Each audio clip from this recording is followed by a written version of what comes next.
ಶ್ರೀ ಗುರುಭ್ಯೋ ನಮಃ. ವಾಲ್ಮೀಕಿ ರಾಮಾಯಣದ ಸುಂದರಕಾಂಡದ 9ನೇ ಸರ್ಗ ಮುಂದುವರೆದಿತ್ತು.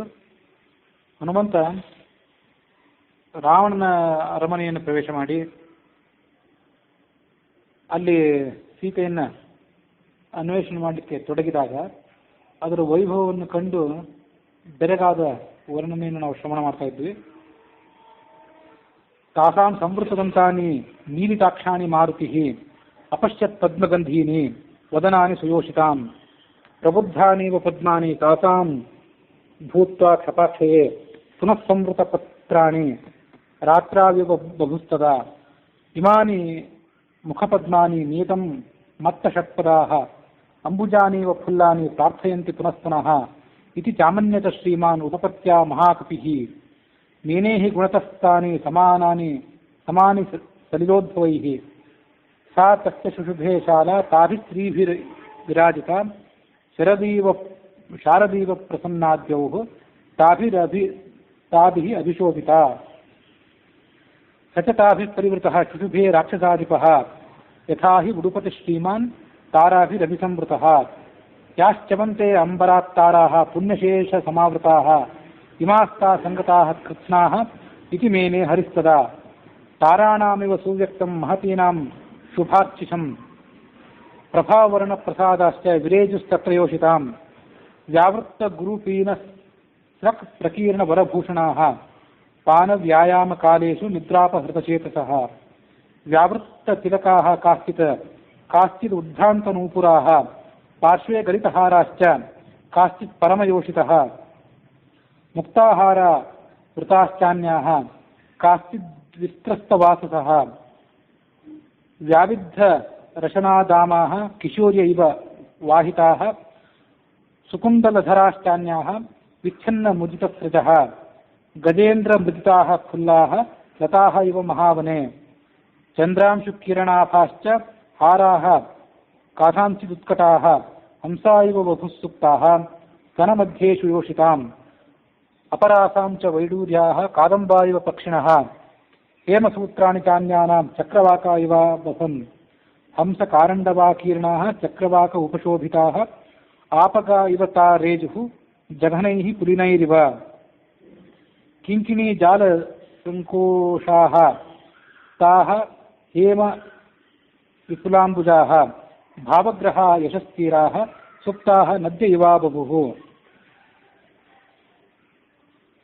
ಈ ಜಗತ್ತಿನಲ್ಲಿದ್ದವರು ಎಲ್ಲ ಥರದ ಪುಣ್ಯ ಮಾಡಿ ಮುಂದೆ ಸ್ವರ್ಗಕ್ಕೆ ಹೋದಾಗ ಆ ಸ್ವರ್ಗದಲ್ಲಿ ಕೂಡ ಎಲ್ಲ ಥರದ ಸುಖವನ್ನು ಅನುಭವಿಸಿ ಇನ್ನೂ ಸ್ವಲ್ಪ ಪುಣ್ಯ ಉಳಿದಿದ್ರೆ ಆ ಪುಣ್ಯದ ಫಲವಾಗಿ ಈ ಲೋಕಕ್ಕೆ ಅಲ್ಲಿರುವಂಥ ನಕ್ಷತ್ರಗಳೇ ಇಳಿದು ಬಂದಂತೆ ಆ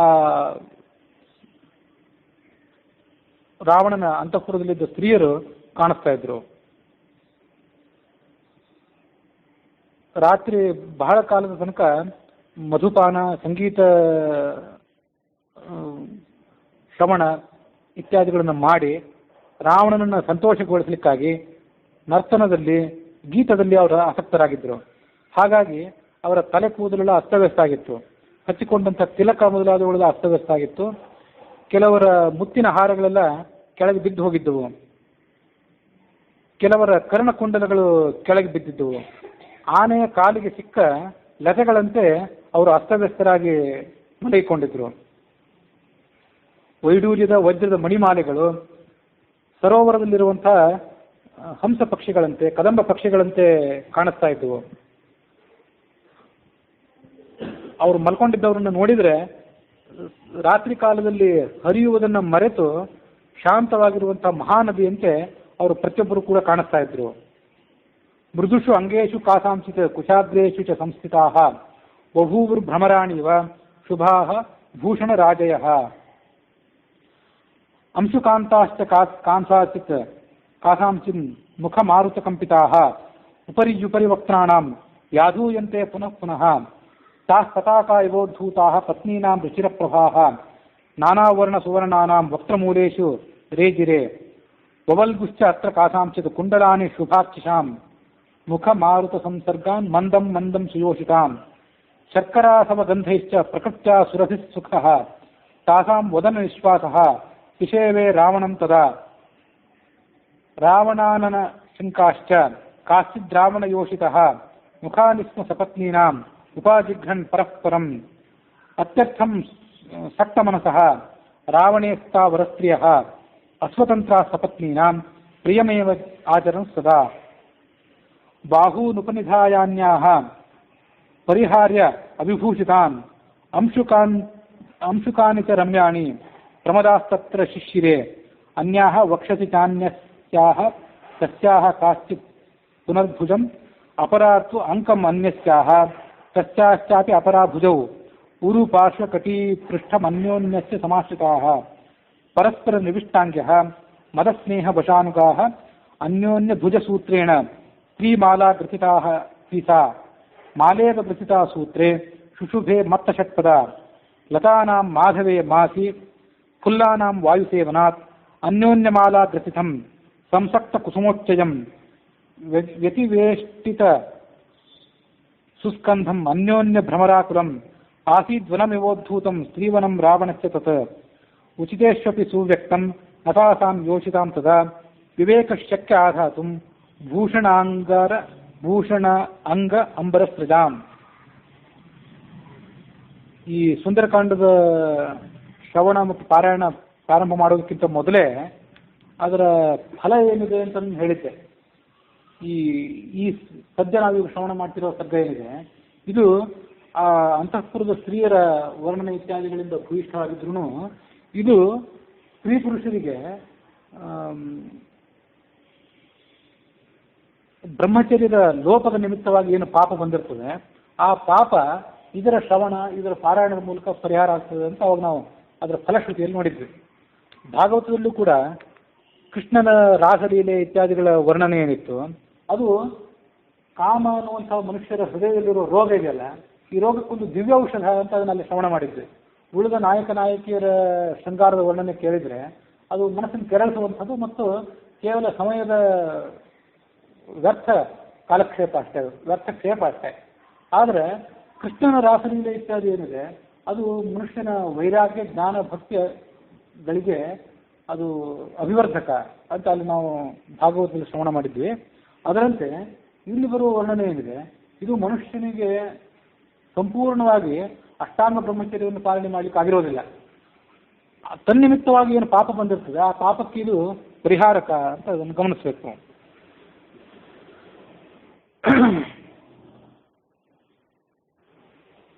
ರಾವಣನ ಭಯಕ್ಕೆ ಪಂಚಮಹಾಭೂತಗಳು ಪೃಥ್ವಿ ಅಪು ತೇಜಸ್ಸು ವಾಯು ಆಕಾಶ ಮೊದಲಾದ ಎಲ್ಲ ಮಹಾಭೂತಗಳು ಆತನನ್ನು ಸೇವೆ ಮಾಡ್ತಿದ್ದವು ಅಂತ ಹಿಂದೊಮ್ಮೆ ಹೇಳಿದ್ದೆ.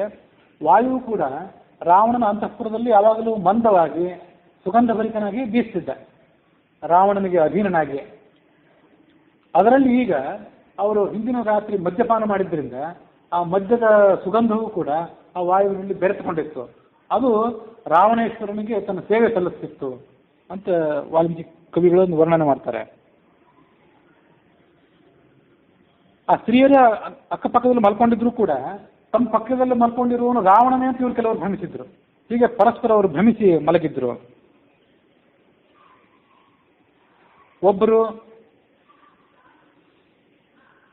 ಒಬ್ಬರ ತೊಡೆ ಮೇಲೆ ತಲೆಯನ್ನು ಇಟ್ಕೊಂಡು ಮಲ್ಕೊಂಡಿದ್ರು, ಮತ್ತೊಬ್ಬಳ ತೋಳ ಮೇಲೆ ತಲೆಯನ್ನು ಇಟ್ಕೊಂಡು ಮಲ್ಕೊಂಡಿದ್ರು. ಈ ರೀತಿಯಾಗಿ ತಾವು ಯಾವ ಪರಿಸ್ಥಿತಿಯಲ್ಲಿ ಇದ್ದೇವೆ, ಹೇಗೆ ಮಲಗಬೇಕು ಅಂತನ್ನೋದನ್ನು ಕೂಡ ಅವರು ಮರೆತು ಅಸ್ತವ್ಯಸ್ತವಾಗಿ ಮಲಗಿಕೊಂಡಿರುವಂತೆ ಕಾಣಿಸ್ತಿತ್ತು. ಒಂದು ಹೂವಿನ ಹಾರವನ್ನು ಪೋಣಿಸ್ಬೇಕಾದ್ರೆ ಯಾವ ಹೂವನ್ನು ಎಲ್ಲಿ ಪೋಣಿಸ್ಬೇಕೋ ಆ ಹೂವನ್ನು ಅಲ್ಲೇ ಪೋಣಿಸಿದರೆ ಆ ಹಾರ ಸುಂದರವಾಗಿ ಕಾಣಿಸಿ ಅದು ಭಗವಂತನ ಪೂಜೆಗೆ ಯೋಗ್ಯ ಆಗಿತ್ತು. ಆದರೆ ಅಲ್ಲಿರುವಂಥ ಹೂಗಳನ್ನೆಲ್ಲ ಬೇಕಾಬಿಟ್ಟಿಯಾಗಿ ಪೋಣಿಸಿದರೆ ಅಥವಾ ಇನ್ನೂ ಪೋಣಿಸಿದ್ರೆ ಹಾಗೆ ಅದನ್ನು ಬಿಸಾಕಿದ್ರೆ ಅದು ಹೇಗೆ ಕಾಣಬೇಕು, ಹಾಗೆ ಆ ಒಂದೊಂದು ಬೇರೆ ಬೇರೆ ಬಣ್ಣದಿಂದ ಕೂಡಿದಂಥ ಹೂವಿನಂತಿದ್ದ ಸ್ತ್ರೀಯರು ಅಸ್ತವ್ಯಸ್ತವಾಗಿ ಅಲ್ಲೆಲ್ಲ ಕೂಡ ಅಲ್ಲೇ ಆ ಜಾಗದಲ್ಲಿ ಮಲಗಿಕೊಂಡಿದ್ರು. ರಾವಣೇ ಸುಖ ಸಂವಿಷ್ಟೇ ತಾಸ್ತ್ರೀಯ ವಿವಿಧ ಪ್ರವಾಹ ಜ್ವಲಂತಃ ಕಾಂಚನಾಃ ದೀಪಾಃ ಪ್ರೇಕ್ಷಂತ ಅನಿಮಿಷಾಃ ಇವ ರಾಜರ್ಷಿ ಪಿತೃದೈತ್ಯಾನಾಂ ಗಂಧರ್ವಾಣಾಂ ತು ಯೋಷಿತಃ ರಾಕ್ಷಸಾನಾಂ ತು ಯಾಃ ಕನ್ಯಾಃ ತಸ್ಯ ಕಾಮವಶಂ ಗತಾಃ ಯುದ್ಧಕಾಮೇನ ತಾಃ ಸರ್ವಾಃ ರಾವಣೇನ ಹೃತಾಸ್ತ್ರಿಯಃ ಸಮದಾಃ ಮದನೇನೈವ ಮೋಹಿತಾಃ ಕಾಶ್ಚಿದಾಗತಾಃ ಯತತ್ರ ಕಾಶ್ಚಿತ್ ಪ್ರಮದಾಃ ಪ್ರಸಸ್ಯ ವೀರ್ಯೋಪಪನ್ನೇವ ಗುಣೇವ ಲಬ್ಧಾಃ ನ ಚಾನ್ಯ ಕಾಮಾಪಿ ನ ಚಾನ್ಯ ಪೂರ್ವ ವಿನಾ ವರಾರ್ಹಾಂ ಜನಕಾತ್ಮಜಾಂ ತಾಂ ನ ಚ ಅಕುಲೀನ ನ ಚ ಹೀನರೂಪ ನ ಅದಕ್ಷಿಣ ನ ಅನುಪಚಾರಯುಕ್ತ ಭಾರ್ಯಾಭವತ್ತಸ್ಯ ನ ಹೀನಸತ್ವ ನ ಚಾಪಿ ಕಾಂತಸ್ಯ ನ ಕಾಮನೀಯ ಬಭೂವ ಬುದ್ಧಿಸ್ವ ಹರೀಶ್ವರಸ್ಯ ಯದೀದೃಶಿ ರಾಘವಧರ್ಮಪತ್ನಿ ಇಮಾ ಯಥಾ ರಾಕ್ಷಸರಾಜಭಾರ್ಯಾಃ ಸುಜಾತಮಸ್ಯೇತಿ ಸಾಧು ಬುದ್ಧೇಃ. ಆ ರಾವಣನ ಅಂತಃಪುರದಲ್ಲಿ ಆ ಸ್ತ್ರೀಯರೇನು ಮಲ್ಕೊಂಡಿದ್ರಲ್ಲ, ಅವರು ಯಾರೂ ಕೂಡ ಬೇರೆಯವರ ಈಗಾಗಲೇ ಮದುವೆ ಆಗಿದ್ದಂಥವ್ರು, ಅವರನ್ನು ರಾವಣ ಅಪಹಾರ ಮಾಡ್ಕೊಂಡು ಬಂದದ್ದು, ರಾವಣನ ಕಂಡ್ರೆ ತಿರಸ್ಕಾರ ಇದ್ದವರು, ರಾವಣನ ಕಂಡ್ರೆ ದ್ವೇಷ ಇದ್ದವರು, ಇಂಥವ್ರು ಯಾರು ಸ್ತ್ರೀಯರೇ ಇರಲಿಲ್ಲ. ಯುದ್ಧದ ಸಂದರ್ಭದಲ್ಲಿ ರಾವಣ ಬೇರೆ ಬೇರೆ ಶತ್ರುಗಳನ್ನು ಸೋಲಿಸಿದಾಗ ಅಲ್ಲಿಂದ ಕರೆದುಕೊಂಡು ಬಂದಂಥ ಸ್ತ್ರೀಯರಿದ್ದರು. ಆದರೆ ಯಾರನ್ನು ಕೂಡ ಆತ ಬಲಾತ್ಕಾರವಾಗಿ ಅಲ್ಲಿ ಕಂಡಿರಲಿಲ್ಲ. ಎಲ್ಲರೂ ಕೂಡ ರಾವಣನ ಪರಾಕ್ರಮ, ಆತನ ರೂಪ ಸೌಂದರ್ಯಕ್ಕೆ ಮೋಹಿತರಾಗಿ ಅವನ ಅಂತಃಪುರಕ್ಕೆ ಬಂದವರೇ ಇದ್ದರು. ಹೀನ ಕುಲದವಳಾಗಲಿ, ಕುರೂಪಿಯಾದವಳಾಗಲಿ, ಉತ್ತಮ ಅಲಂಕಾರಕ್ಕೆ ಯೋಗ್ಯಳಲ್ಲದೇ ಇದ್ದವಳಾಗಲಿ ಅಲ್ಲಿ ಯಾರೂ ಕೂಡ ಇರಲೇ ಇಲ್ಲ. ಈ ಶ್ಲೋಕ ಕೆಲವರು ನೋಡಿ ಇದು ರಾವಣನ ಸಾಧು ಸ್ವಭಾವಕ್ಕೆ ದ್ಯೋತಕ ಆಗಿತ್ತು ಅಂತ ವ್ಯಾಖ್ಯಾನ ಮಾಡ್ತಾರೆ. ಇದೊಂದೇ ಶ್ಲೋಕ ನೋಡ್ತಾರೆ ಅವರು. ರಾವಣನ ದುಷ್ಟ ಸ್ವಭಾವಗಳ ಬಗ್ಗೆ, ಆತನ ಹೀನವಾದ ಅಭ್ಯಾಸಗಳ ಬಗ್ಗೆ ಉತ್ತರಕಾಂಡದಲ್ಲಿ ಏನು ವರ್ಣನೆ ಬಂದಿದೆ ಅದನ್ನು ಗಮನಿಸೋದಿಲ್ಲ. ಮುಖ್ಯವಾಗಿ ಕೆಲವು ಕಡೆ ಜೈನ ಬೌದ್ಧ ರಾಮಾಯಣಗಳಲ್ಲೆಲ್ಲ ಈ ರಾವಣನನ್ನ ಸಾಧುವೃತ್ತನಾದವನು, ಪರಸ್ತ್ರೀ ಸೋದರ ಅಂತ ಹೀಗೆಲ್ಲ ವರ್ಣನೆ ಮಾಡುತ್ತಿದೆ. ಅದು ಅವರವ್ರ ಗ್ರಂಥಗಳಲ್ಲಿ ಬಂದಂತೆ ಅದು ಅವ್ರಿಗೆ ಸರಿ ಇದ್ದಿರ್ಬೋದು. ಆದರೆ ಉತ್ತರಕಾಂಡದಲ್ಲಿ ಬಂದಂತೆ ಆತ ದುಷ್ಟ ಸ್ವಭಾವದವನಾಗಿದ್ದ, ಪರನಾರಿ ಸೋದರನ ಆಗಿರಲಿಲ್ಲ ಅಂತ ನಾವು ಅದನ್ನಲ್ಲಿ ಶ್ರವಣ ಮಾಡ್ತೀವಿ. ರಾಮನ ಅವತಾರದ ವರ್ಣನೆಗಿಂತ ಮೊದಲೇ ರಾವಣನ ಹಿನ್ನೆಲೆಯನ್ನು ಹೇಳಬೇಕಾದಾಗ ನಾನು ಅದನ್ನೆಲ್ಲ ವಿವರಣೆ ಮಾಡಿ ಹೇಳಿದ್ದೆ. ಆದರೆ ಇಡೀ ಅಂತಃಪುರದಲ್ಲಿ ಸೀತೆಯೊಬ್ಬಳನ್ನು ಬಿಟ್ಟರೆ, ರಾವಣನ ಲಂಕಾ ಸಾಮ್ರಾಜ್ಯದಲ್ಲಿ ಸೀತೆಯೊಬ್ಬಳನ್ನು ಬಿಟ್ಟರೆ ರಾವಣ ಬಲಾತ್ಕಾರವಾಗಿ ಎಳೆದು ತಂದಂತಹ ಯಾವುದೇ ಒಬ್ಬಳು ಸ್ತ್ರೀ ಅಲ್ಲಿರಲಿಲ್ಲ. ಆದರೆ ಬೇರೆ ಕಡೆಗೆ ಆತ ಹೋದಾಗ ಎಷ್ಟೋ ಬಾರಿ ಅನೇಕ ಸ್ತ್ರೀಯರನ್ನು ಆತ ಬಲಾತ್ಕರಿಸಿದ್ದಿದೆ, ಅವರಿಗೆ ಮಾನಸಿಕವಾಗಿ, ದೈಹಿಕವಾಗಿ ಆತ ಹಿಂಸೆ ಕೊಟ್ಟಿದ್ದಿದೆ. ಅದನ್ನು ಇಲ್ಲಿ ಗಮನಿಸಬೇಕು. ಅದನ್ನೆಲ್ಲ ನೋಡಿ ಹನುಮಂತನಿಗೆ ಹೀಗೆ ಅನಿಸ್ತಂತೆ, ಈ ರಾಕ್ಷಸರಾಜನಾದ ರಾವಣನ ವೈಭವ ಇಲ್ಲೇನು ಈಗ ಅಂತಃಪುರದಲ್ಲಿದೆ, ಅವನ ಪತ್ನಿಯರು ಆತನ ಜೊತೆಗೂಡಿದ್ದಾರಲ್ಲ, ಹಾಗೆ ರಾಮನ ಪತ್ನಿಯಾದ ಸೀತೆಯು ಕೂಡ ರಾಮನ ಜೊತೆಗೆ ಇರುವಂತೆ ಆಗಿದ್ದರೆ ಅದೆಷ್ಟು ವೈಭವಪೂರ್ಣ ಆಗಿರ್ತಿತ್ತು, ಎಷ್ಟು ಅದ್ಭುತವಾಗಿರ್ತಿತ್ತು. ಈ ಎಲ್ಲ ಪತ್ನಿಯರು ತಮ್ಮ ಪತಿಯಾದಂಥ ರಾಮನ ಜೊತೆಗಿದ್ದಾರೆ. ಆದರೆ ಸೀತೆ ಮಾತ್ರ ತನ್ನ ಪತಿಯಾದ ರಾಮನ ಜೊತೆಗೆ ಇರ್ಲಿಕ್ಕೆ ಅವಕಾಶ ಆಗಿಲ್ಲ. ಅದನ್ನು ಈತ ತಪ್ಪಿಸಿದ್ದಾನೆ. ತನಗೆ ಎಲ್ಲ ರೀತಿಯಾದಂಥ ಸುಖ, ಆಮೇಲೆ ವೈಭವ ಇತ್ಯಾದಿಗಳನ್ನು ಆತ ಅಪೇಕ್ಷೆ ಪಡ್ತಾನೆ. ಆದರೆ ರಾಮನ ಸುಖ, ರಾಮನ ಸಾಂಸಾರಿಕ ವೈಭವ ಏನಿದೆ ಅದನ್ನು ಮಾತ್ರ ಈ ಥರ ಕಿತ್ಕೊಂಡಿದ್ದಾನೆ ಅನ್ನುವಂಥ ಧ್ವನಿ ಆ ಶ್ಲೋಕದಲ್ಲಿ ನಮಗೆ ಕೇಳಿ ಬರ್ತದೆ. ಪುನಶ್ಚ ಸೋಚಿಂತೆಯದ ಅರ್ಥರೂಪ ಧ್ರುವಂ ವಿಷಿಕ್ತ ಗುಣತೋಪಿ ಸೀತಾ ಅಥಾಯ ಮತ್ಸ್ಯಾಂ ಕೃತವಾನ್ ಮಹಾತ್ಮ ಲಂಕೇಶ್ವರ ಕಷ್ಟಮನಾದ್ಯ ಕರ್ಮ. ಸೀತೆ ಸಕಲ ಸದ್ಗುಣ ಪರಿಪೂರ್ಣಳಾದವಳು, ಪತಿವ್ರತೆಯಾದವಳು, ಇಂಥ ಅದ್ಭುತವಾದಂಥ ಚಾರಿತ್ರ್ಯವುಳ್ಳವಳು. ಆದರೆ ರಾವಣ ಅದೊಂದು ಹೀನ ಕೃತ್ಯವನ್ನು ಮಾಡಿ ತನ್ನ ವ್ಯಕ್ತಿತ್ವಕ್ಕೆ ಮಸಿ ಬಳಕೊಂಡಿದ್ದಾನೆ. ಅದೊಂದು ತಪ್ಪನ್ನು ಈತ ಮಾಡಿದ ಅಂತ ಈ ಹನುಮಂತ ಆ ರಾವಣನ ಕೆಟ್ಟ ಕೆಲಸವನ್ನ ಅಲ್ಲಿ ನಿಂದನೆ ಮಾಡಿದ, ತನ್ನಷ್ಟಕ್ಕೆ ತಾನು ನಿಂದನೆ ಮಾಡಿಕೊಂಡ. ಇತಿ ಆರ್ಷೆ ಶ್ರೀಮದ್ ರಾಮಾಯಣೆ ಶ್ರೀಮದ್ ವಾಲ್ಮೀಕಿಯೇ ಆದಿಕಾವ್ಯೆ ಶ್ರೀಮತ್ ಸುಂದರಕಾಂಡೆ ನವಮ ಸರ್ಗಃ. ತತ್ರ ದಿವ್ಯೋಪಮಂ ಮುಖ್ಯಂ ಸ್ಫಾಟಿಕಂ ರತ್ನಭೂಷಿತಂ ಅವೇಕ್ಷಮಾಣೋ ಹನುಮಾನ್ ದದರ್ಶ ಶಯನಾಸನಂ ದಾಂತ ಕಾಂಚನ ಚಿತ್ರಾಂಗೈಃ ವೈಡೂರ್ಯೈಶ್ಚ ವರಾಹನೈಃ ಮಹಾರ್ಹ ಆಸ್ತರಣ ಉಪೇತೈಃ ಉಪಪನ್ನಂ ಮಹಾಘನೈಃ ತಸ್ಯ ಚೈಕತಮೇ ದೇಶೆ ಸೌಗ್ರ್ಯಮಾಲಾವಿಭೂಷಿತಂ ದದರ್ಶ ಪಾಂಡುರಚ್ಛತ್ರಂ ತಾರಾಧಿಪತಿ ಸನ್ನಿಭಂ ಜಾತರೂಪ ಪರಿಕ್ಷಿಪ್ತಂ ಚಿತ್ರಭಾನು ಸಮಪ್ರಭಂ ಅಶೋಕಮಾಲಾ ವಿತತಂ ದದರ್ಶ ಪರಮಾಸನಂ. ಮುಂದೆ 10ನೇ ಸರ್ಗದಲ್ಲಿ ಈ ಥರದ ವರ್ಣನೆ ಇದೆ. ಅಲ್ಲಿರುವಂಥ ಶಯನಗಳನ್ನು, ಆಸನಗಳನ್ನು, ಅದರ ವೈಭವನ್ನೆಲ್ಲ ಹನುಮಂತ ಆಶ್ಚರ್ಯದಿಂದ ಸಂತೋಷದಿಂದ ಗಮನಿಸಿದ. ಅಲ್ಲಿ ಒಂದು ಕಡೆ ರಾವಣ ತನ್ನ ದಿವ್ಯವಾದಂತಹ ಪಲ್ಲಂಗದ ಮೇಲೆ ಮಲಗಿಕೊಂಡಿದ್ದ. ವಾಲ ವ್ಯಜನ ಹಸ್ತಾಭಿರ್ ವೀದ್ಯಮಾನಂ ಸಮಂತತಃ ಗಂಧೈಶ್ಚ ವಿವಿಧೈರ್ಜುಷ್ಟಂ ವರಧೂಪೇನ್ ಧೂಪಿತಂ. ಅನೇಕ ದಿವ್ಯ ಸ್ತ್ರೀಯರು ಆ ಸಂದರ್ಭದಲ್ಲೂ ಕೂಡ ಆತನಿಗೆ ಗಾಳಿ ಬೀಸ್ತಾ ಇದ್ರು.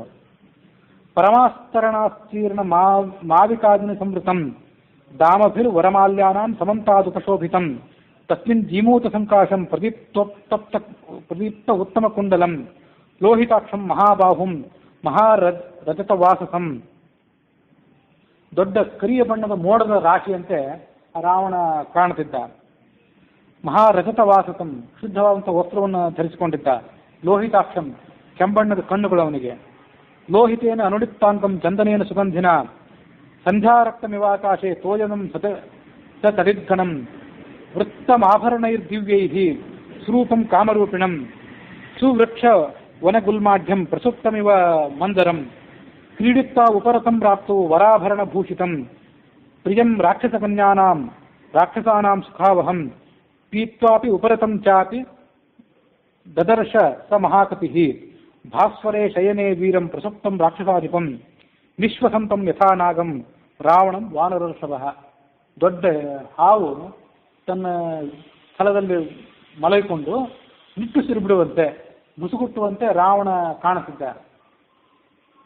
ಆಸಾಧ್ಯ ಪರಮೋದ್ವಿಗ್ನ ಸಹ ಅಪಸರ್ಪತ್ ಸುಭೀತವತ್ ಅಥಾರೋಹಣಮಾಸಾದ್ಯ ವೇದಿಕಾಂತರಮಾಶ್ರಿತಃ ಸುಪ್ತಂ ರಾಕ್ಷಸಶಾರ್ದೂಲಂ ಪ್ರೇಕ್ಷತೆ ಸ್ಮ ಮಹಾಕಪಿಃ ಶುಶುಭೆ ರಾಕ್ಷಸೇಂದ್ರಸ್ಯ ಸ್ವಪತಃ ಶಯನೋತ್ತಮಂ ಗಂಧಹಸ್ತಿನಿ ಸಂವಿಷ್ಟೆ ಯಥಾ ಪ್ರಸ್ರವಣಂ ಮಹತ್ ಕಾಂಚನಾಂಗದ ನಬ್ಧೌ ಚ ದದರ್ಶ ಸ ಮಹಾತ್ಮನಃ ವಿಕ್ಷಿಪ್ತೌ ರಾಕ್ಷಸೇಂದ್ರಸ್ಯ ಭುಜೌ ಇಂದ್ರಧ್ವಜೋಪಮೌ ಐರಾವತ ವಿಷಾಣಾಗ್ರೈಃ ಆಪೀಡನ ಕೃತೌ ರಣೌ ವಜ್ರೋಲ್ಲಿಖಿತ ಪೀನಾಂಸೌ ವಿಷ್ಣುಚಕ್ರ ಪರೀಕ್ಷಿತೌ ತೀನೌ ಸಮಸುಜಾತಾಂಸೌ ಸಂಗತೌ ಬಲಸಂಯುತೌ ಸುಲಕ್ಷಣ ನಖಾಂಗುಷ್ಟೌ ಸ್ವಂಗುಲೀತಲ ಲಕ್ಷಿತೌ ಸಂಹತೌ ಪರಿಘಾಕಾರೌ ವೃತ್ತೌ ಕರಿಕರೋಪಮೌ ವಿಕ್ಷಿಪ್ತೌ ಶಯನೇ ಶುಭ್ರೆ ಪಂಚಶೀರ್ಷೌ ಇವ ಉರಗೌ ಶಶಕ್ಷತಜ ಕಲ್ಪೇನ ಸುಶೀತೇನ ಸುಗಂಧಿನ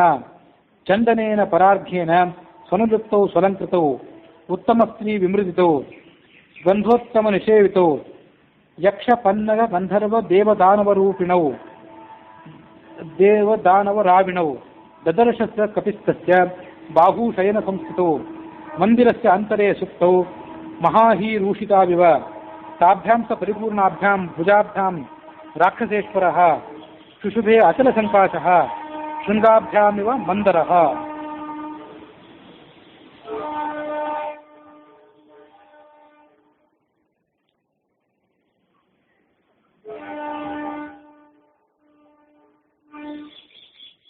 ಆ ರಾವಣನ ಭವ್ಯ ವ್ಯಕ್ತಿತ್ವ ಏನಿತ್ತು ಅದನ್ನು ನೋಡಿ ಹನುಮಂತನಿಗೂ ಕೂಡ ಒಮ್ಮೆ ಭಯ ಆತಂಕ ಆಯಿತು ಅಂತ ಹೇಳ್ತಾರೆ ವಾಲ್ಮೀಕಿ ಕವಿ. ಭಯ ಏನಾಗಿರ್ಲಿಕ್ಕಿಲ್ಲ, ಆದರೂ ಕೂಡ ಒಮ್ಮೆಲೆ ಸಮೀಪಕ್ಕೆ ಹೋಗಲಿಲ್ಲ ಹನುಮಂತ.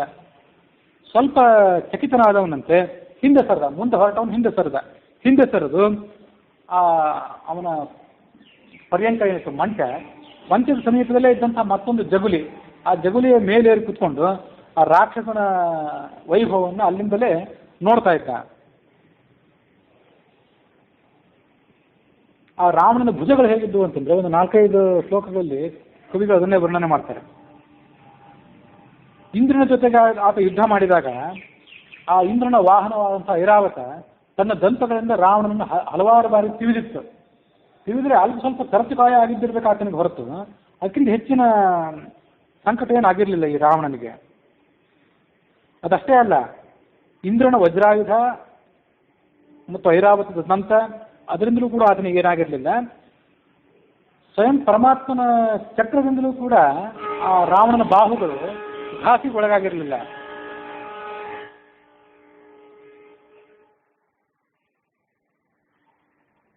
ಹೀಗೆ ದೇವತೆಗಳ ನಾನಾ ವಿಧವಾದಂತಹ ಆಯುಧಗಳು, ವಜ್ರಾಯುಧ, ಗದೆ, ಚಕ್ರ ಮೊದಲಾದ ಆಯುಧಗಳ ಹೊಡೆತಕ್ಕೆ ಸಿಕ್ಕಿ ಆ ಭುಜಗಳು ಜಡ್ಡುಗಟ್ಟಿ ಹೋಗಿದ್ದವು. 5 ಹೆಡೆಗಳಿಂದ ಕೂಡಿದ ಹಾವಿನಂತೆ ಪ್ರತಿಯೊಂದು ಭುಜನೂ ಕೂಡ ಕಾಣಿಸ್ತಾ ಇತ್ತು, ಎಡಭುಜ ಮತ್ತು ಬಲಭುಜ ಇವೆರಡೂ ಕೂಡ. ಆ ರಾತ್ರಿ ಕಾಲದಲ್ಲಿಯೂ ಕೂಡ ಆತನ ಸೇವೆಗಾಗಿ ನಿಯುಕ್ತರಾದ ಸ್ತ್ರೀಯರು ಅವನ ಭುಜಗಳನ್ನ ಆಯಾಸ ಪರಿಹಾರಕ್ಕಾಗಿ ಒತ್ತುತ್ತಾ ಇದ್ರು. ಆ ಎರಡು ಕೈಗಳನ್ನು ನೋಡಿದರೆ ಒಂದು ಮಂದರ ಪರ್ವತದ ಎರಡು ಶಿಖರಗಳಂತೆ ಅವು ಕಾಣಿಸ್ತಾ ಇದ್ದವು. ಅವುಗಳನ್ನ ಅಂಥ ರಾವಣನ ವೈಭವವನ್ನು ದೂರದಲ್ಲಿ ನಿಂತ್ಕೊಂಡು ಹನುಮಂತ ನೋಡಿದ. ಚ್ಯೂತ ಪುನ್ನಾಗ ಸುರಭಿ ವಕಲೋತ್ತಮ ಸಂಯುತ ಮೃಷ್ಟಾನ್ನ ರಸ ಸಂಯುಕ್ತ ಪಾನಗಂಧ ಪುರಸ್ಸರ ತಸ್ಯ ರಾಕ್ಷಸ ಸಿಂಹಸ್ಯ ನಿಶ್ಚಕ್ರಾಮ ಮಹಾಮುಖಾತ್ ಶಯಾನಸ್ಯ ವಿನಿಶ್ವಾಸಃ ಪೂರಯನ್ನಿವ ತದ್ಗೃಹಂ ಮುಕ್ತಾಮಣಿ ವಿಚಿತ್ರೇಣ ಕಾಂಚನೇನ ವಿರಾಜಿತಂ ಮುಕುಟೇನ ಅಪಾವೃತ್ತೇನ ಕುಂಡಲೋಜ್ವಲಿತಾನನಂ ರಕ್ತಚಂದನ ದಿಗ್ಧೇನ ಯಥ ತಥಾ ಹಾರೇಣ ಶೋಭಿನ ಪೀನಾಯತ ವಿಶಾಲೇನ ವಕ್ಷಸಾ ಅಭಿವಿರಾಜಿತಂ ಪಾಂಡರೇಣ ಅಪವಿದ್ಧೇನ ಕ್ಷೌಮೇಣ ಹತ ಜೇಕ್ಷಣಂ ಮಹಾರ್ಹೇಣ ಸುಸಂವೀತಂ ಪೀತೇನ ಉತ್ತಮವಾಸಸ ಮಾಶರಾಶಿ ಪ್ರತೀಕಾಶಂ ವಿಶ್ವಸಂತಂ ಭುಜಂಗವತ್ ಗಾಂಗೇ ಮಹತಿ ತೋಯಾಂತೆ ಪ್ರಸುಪ್ತಮಿವ ಕುಂಜರಂ ಚತುರ್ಭಿಃ ಕಾಂಚನೈರ್ ದೀಪೈಃ ದೀಪ್ಯಮಾನ ಚತುರ್ದಿಶಂ ಪ್ರಾಕಾಶೀಕೃತ ಸರ್ವಾಂಗಂ ಮೇಘಂ ವಿದ್ಯುದ್ಗಣೈರಿವ ಪಾದಮೂಲ ಗತಾಶ್ಚಾಪಿ ದದರ್ಶ ಸುಮಹಾತ್ಮನಃ ಪತ್ನೀಃ ಸಹ ಪ್ರಿಯಭಾರ್ಯಸ್ಯ ತಸ್ಯ ರಕ್ಷಸ್ಪತೆ ಗೃಹೇ ಶಶಿಪ್ರಕಾಶವದನಾಃ ಚಾರುಕುಂಡಲಭೂಷಿತಾಃ ಅಮ್ಲಾನಮಾಲ್ಯಾಭರಣಾಃ ದದರ್ಶ ಹರಿಯೂಥಪಃ ನೃತ್ಯವಾದಿತ್ಯಕುಶಲಾಃ ರಾಕ್ಷಸೇಂದ್ರ ಭುಜಾಂಕಗಾಃ ವರಾಭರಣಧಾರಿಣ್ಯಃ ನಿಷಣ್ಣಾಃ ದದೃಶೇ ಹರಿಃ ವಜ್ರವೈಡೂರ್ಯಗರ್ಭಾಣಿ ಶ್ರವಣಾಂತೇಷು ಯೋಷಿತಾಂ ದದರ್ಶ ತಾಪನೀಯಾನಿ ಕುಂಡಲಾನಿ ಅಂಗದಾನಿ ಚ ತಾಸಾಂ ಚಂದ್ರೋಪಮೈಃ ವಕ್ತ್ರೈಃ ಶುಭೈರ್ಲಲಿತಕುಂಡಲೈಃ ವಿರಾರಾಜ ವಿಮಾನಂ ತತ್ ನಭಸ್ತಾರಾಗಣೈರಿವ ಮದವ್ಯಾಯಾಮ ಖಿನ್ನಾಸ್ತಾಃ ರಾಕ್ಷಸೇಂದ್ರಸ್ಯ ಯೋಷಿತಃ ತೇಷು ತೇಷು ಅವಕಾಶೇಷು ಪ್ರಸುಪ್ತಾಃ ತನುಮಧ್ಯಮಾಃ ಅಂಗಹಾರೈಸ್ತಥೈವಾನ್ಯಾಃ ಕೋಮಲೈರ್ನೃತ್ಯಶಾಲಿನಿ ವಿನ್ಯಸ್ತ ಶುಭ ಸರ್ವಾಂಗಿ ಪ್ರಸುಪ್ತಾ ವರವರ್ಣಿನಿ ಕಾಟಿದ್ವೀಣಾಂ ಪರಿಷ್ವಜ್ಯ ಪ್ರಸುಪ್ತಾ ಸಂಪ್ರಕಾಶತೆ ಮಹಾನದಿ ಪ್ರಕೀರ್ಣೇವ ನಳಿನಿ ಪ್ರೋತಮಾಶ್ರಿತ ಅನ್ಯಾ ಕಕ್ಷಗತೇನೈವ ಮಡ್ಡುಕೇನ ಅಚಿತೇಕ್ಷಣ ಪ್ರಸುಪ್ತಾ ಭಾಮಿನಿ ಭಾತಿ ಬಾಲಪುತ್ರೇವ ವತ್ಸಲ ಪಟಹಂ ಚಾರು ಸರ್ವಾಂಗಿ ಪೀಡ್ಯಶೇತೆ ಶುಭಸ್ತನಿ ಚಿರಸ್ಯ ರಮಣಂ ಲಬ್ಧ್ವಾ ಪರಿಷ್ವಜ್ಯೇವ ಭಾಮಿನಿ ಕಾಚಿದ್ವಂಶಂ ಪರಿತ್ಯಜ್ಯ ಸುತ್ತ ಕಮಲಲೋಚನ ರಹಃ ಪ್ರಿಯತಮಂ ಗೃಹ್ಯ ಸಕಾಮೇವ ಚ ಭಾಮಿನಿ. ರಾವಣ ಮಲಗಿಕೊಂಡಿದ್ದಂಥ ಮಂಚ ಏನಿತ್ತು, ಆ ಮಂಚದ ಎರಡೂ ಪಕ್ಕಗಳಲ್ಲಿ ಸುವರ್ಣದ ಬಂಗಾರದ ಕಾಲು ದೀಪಗಳನ್ನು ಇಡಿಸಿದ್ರು. ಹಾಗಾಗಿ ಅಲ್ಲಿರುವ ಎಲ್ಲ ದಿಕ್ಕುಗಳು ಆ ಕಾಲು ದೀಪಗಳ ಬೆಳಕಿನಿಂದ ಸುಶೋಭಿತವಾಗಿದ್ದವು. ಹನುಮಂತ ಆ ಹೊರಗಿನ ಅಂತಃಪುರದ ಕೋಣೆಯಲ್ಲಿ ಇದ್ದಂಥ ಸ್ತ್ರೀಯರನ್ನು ನೋಡಿದ್ದ. ರಾವಣನ ಈ ಕೋಣೆಯಲ್ಲಿದ್ದಂಥ ಅವನ ಮಂಚದ ಸುತ್ತಮುತ್ತಲುವಾಗಿದ್ದಂಥ ಸ್ತ್ರೀಯರನ್ನು ಕೂಡ ನೋಡಿದ. ಕೆಲವರು ರಾವಣನ ಭುಜಗಳನ್ನು ಹಿಡಿದುಕೊಂಡು ಮಲಗಿದ್ರು, ಕೆಲವರು ಆತನ ಕೈಗಳನ್ನು ಹಿಡಿದುಕೊಂಡು ಮಲ್ಕೊಂಡಿದ್ರು.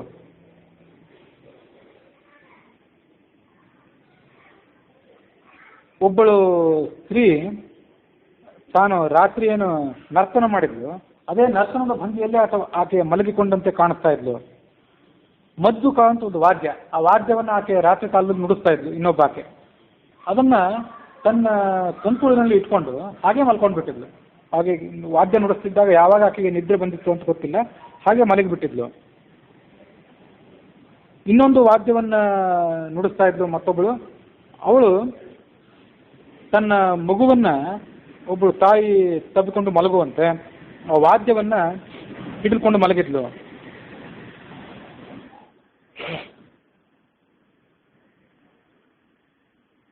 ಭೇರಿ ಅಂತ ಇನ್ನೊಂದು ದೊಡ್ಡ ನಗಾರಿ ಇರ್ತದಲ್ಲ, ಎರಡು ಕೋಲುಗಳಿಂದ ನುಡಿಸಬೇಕಾದ ವಾದ್ಯ, ಅದನ್ನು ಮತ್ತೊಬ್ಬಳು ಸುಂದರಿ ನುಡಿಸ್ತಾ ಇದ್ಲು. ಅವಳು ಕೂಡ ಆ ವಾದನೆಯಿಂದ ಮುಗಿದ ಮೇಲೆ ಆ ಭೇರಿಯನ್ನೇ ಆಲಿಂಗನ ಮಾಡ್ಕೊಂಡು ಮಲಗಿದ್ಲು. ಕೊಳಲನ್ನ ನುಡಿಸ್ತಾ ಇದ್ದೊಬ್ಳು, ಅವಳು ಆ ಕೊಳಲನ್ನು ಹಾಗೆ ತನ್ನ ಎದೆಗೆ ಹಿಡಿದುಕೊಂಡು ಮಲಗಿದ್ಲು. ವಿಪಂಚಿ ಅಂತ ಒಂದು 7 ತಂತಿಯ ವೀಣೆ, ವಿಪಂಚಿ ವಲ್ಲಿಕಾ ವೀಣಾ ಅಂತ ಹೇಳ್ತಾರೆ, 7 ತಂತಿಯ ವೀಣೆ ಅಂತ. ಆ 7 ತಂತಿಯ ವೀಣೆಯನ್ನು ಹಿಡಿದುಕೊಂಡು ನೃತ್ಯ ಭಂಗಿಯಲ್ಲೇ ಮತ್ತೊಬ್ಬಳು ಮಲಗಿಕೊಂಡಿದ್ಲು. ರಾವಣನ ಮತ್ತೊಬ್ಬಳು ಪತ್ನಿ ಮದಪಾನ ಮಾಡಿದ್ದರಿಂದಾಗಿ ಆ ಮದಪಾನದ ಗುಂಗು ಅವಳ ಕಣ್ಣಿನಲ್ಲಿ ಇನ್ನೂ ಕೂಡ ಇತ್ತು. ಅವಳು ಮೃದಂಗವನ್ನ ಹಿಡಿದುಕೊಂಡು ಮಲ್ಕೊಂಡಿದ್ಲು. ಮದ್ದಲ ಅಂತ ಇನ್ನೊಂದು ವಾದ್ಯ, ಅದನ್ನು ಹಿಡಿದುಕೊಂಡು ಮತ್ತೊಬ್ಬಳು ಸ್ತ್ರೀ ಮಲಗಿಕೊಂಡಿದ್ಲು. ತುತ್ತೂರಿ ಸುಶಿರ ವಾದ್ಯ ಅದೇನಿದೆಯಲ್ಲ, ಅಂಥ ವಾದ್ಯವನ್ನು ಮತ್ತೊಬ್ಬಳು ನುಡಿಸ್ತಾ ಇದ್ಲು. ಅವಳು ಕೂಡ ತನ್ನ ಭುಜದಲ್ಲಿ ಅದನ್ನು ಹಿಡಿದುಕೊಂಡು ಮಲಗಿಕೊಂಡಿದ್ಲು. ನೀರು ತುಂಬಿರುವಂತಹ ಒಂದು ಕಲಶವನ್ನ ಹಿಡಿದುಕೊಂಡು ಬಂದಿದ್ಲು ಒಬ್ಳು. ಅವಳು ಮಲಗಿದಾಗ ಆ ನೀರು ತುಂಬಿದ ಕಲಶ ಎಲ್ಲ ಕೆಳಗೆ ಬಿದ್ದು ಅದರ ನೀರೆಲ್ಲ ಅಲ್ಲಿ ಚೆಲ್ಲಿ ಹೋಗಿತ್ತು.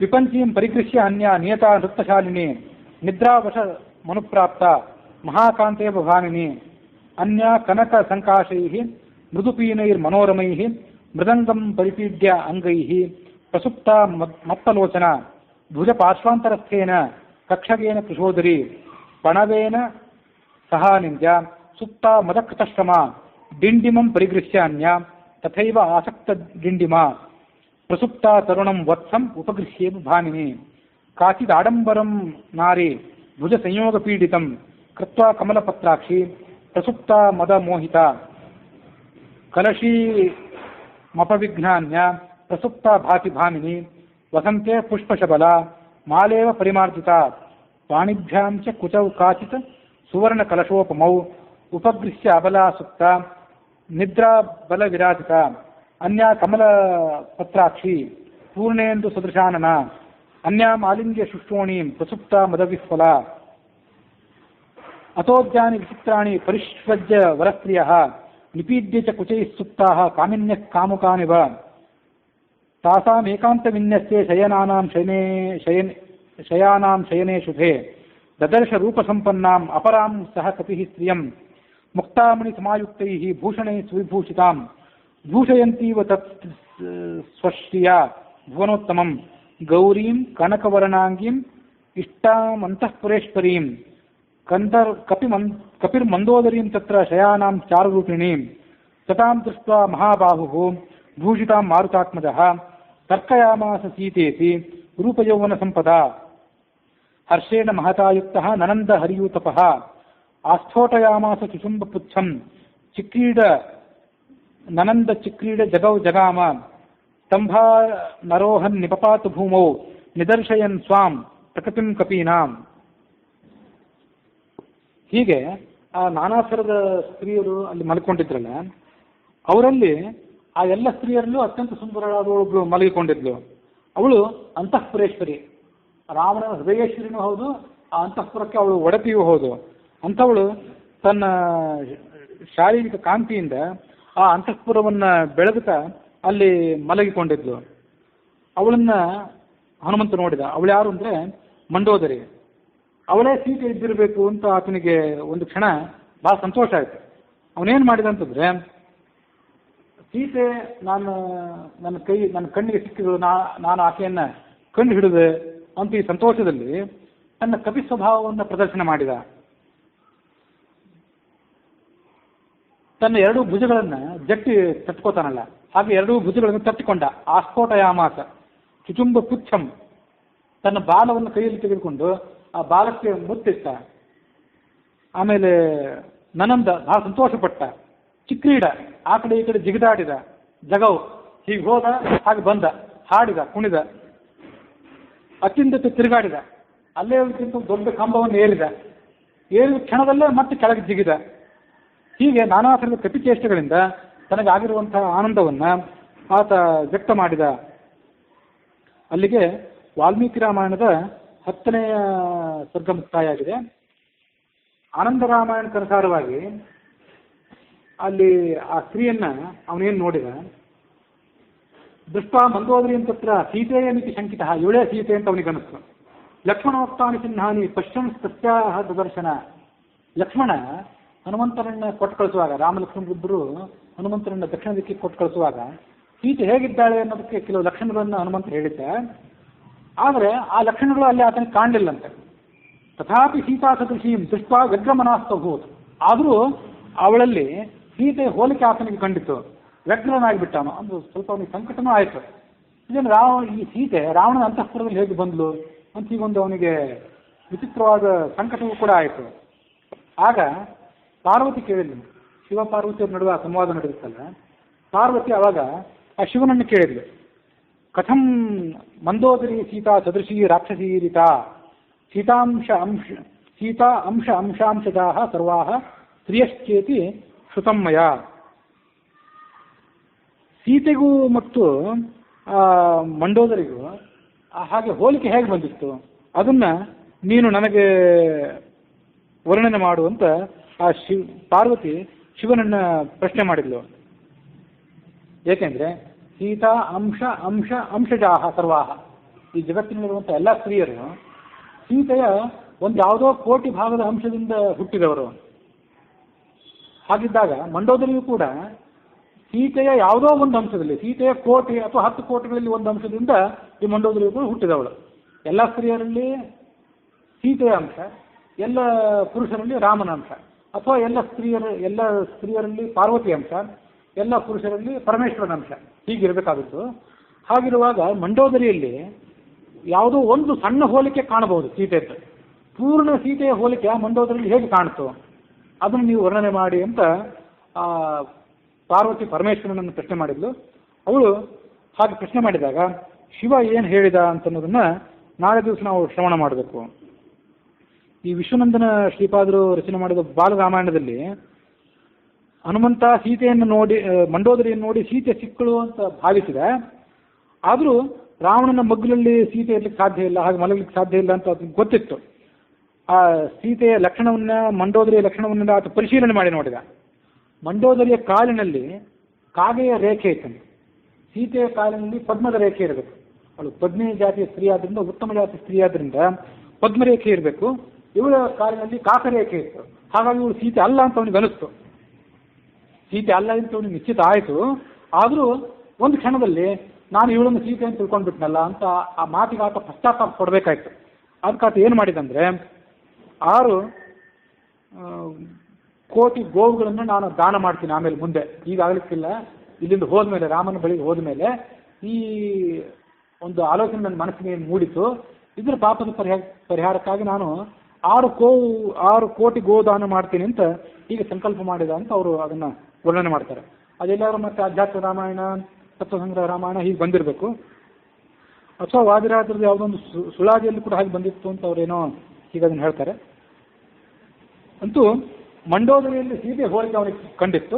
ಆ ಹೋಲಿಕೆ ಬರಲಿಕ್ಕೆ ಏನು ಕಾರಣ ಅಂತ ಅನ್ನೋದರ ಹಿಂದೆ ಒಂದು ಕಥೆ ಇದೆ, ಮತ್ತು ಆ ಕಥೆ ಎಲ್ಲ ಶಾಸ್ತ್ರ ರಹಸ್ಯವನ್ನು ಕೂಡ ಒಳಗೊಂಡಿದೆ.